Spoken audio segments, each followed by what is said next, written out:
How scary is too scary? Halloween poses questions for parents, like how scary is too scary for their kids? The answer depends on when we ask the question.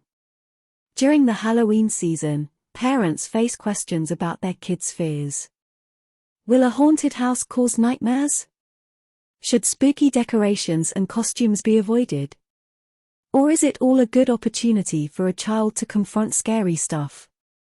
In a 1991 paper, Peter N. Stearns and Timothy Haggerty considered the way our attitudes toward children's fears changed in the 19th and 20th centuries by examining advice manuals that middle-class American parents read between 1850 and 1950.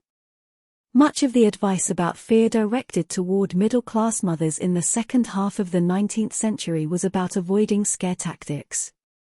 This was an era when child-rearing was becoming a more central pursuit for middle-class women. Instead of using fear as a crude but effective way to keep children within bounds, mothers were now expected to spend more time and energy supervising them or supervising the servants who cared for them. Advice writers of this era warned against terrorizing kids with warnings about prowling child-snatchers and urged parents not to lock children in dark closets as a punishment. In the 20s and 30s, parents began to talk through their children's fears, instead of ridiculing them.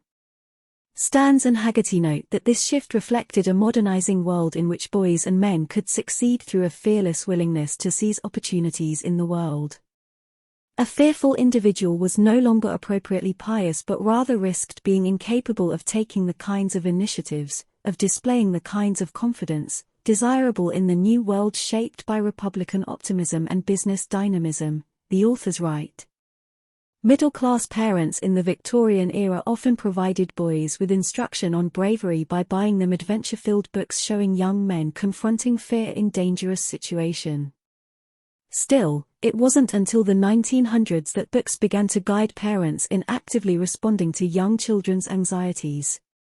In the 1920s and 30s, advice books started encouraging mothers to gently help children face darkness or dogs. Instead of ridiculing a child's fears, they were told to let them talk them out. Stearns and Haggerty suggest that this shift may have owed something to changes in family life.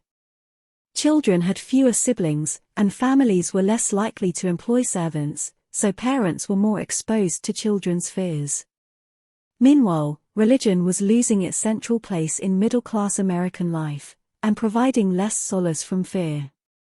And when it came to advice about child-rearing, the findings from psychology began to enter the picture more strongly. So while once behaviorists urged mothers to use tactics like encouraging a child to enter a darkened room with the promise of candy, by the middle of the 20th century, Dr. Benjamin Spock was urging parents to sit up with their sleepless children and put off travel plans in the face of anxious toddlers. This paved the way for today's expert parenting advice, which tends to suggest techniques like breathing with your children, helping them with visualizations, and keeping a success journal. In other words, helping children to work through anxious moments, rather than shaming them for feeling fear. Sorry, that means no pushing a terrified child through a haunted house this Halloween.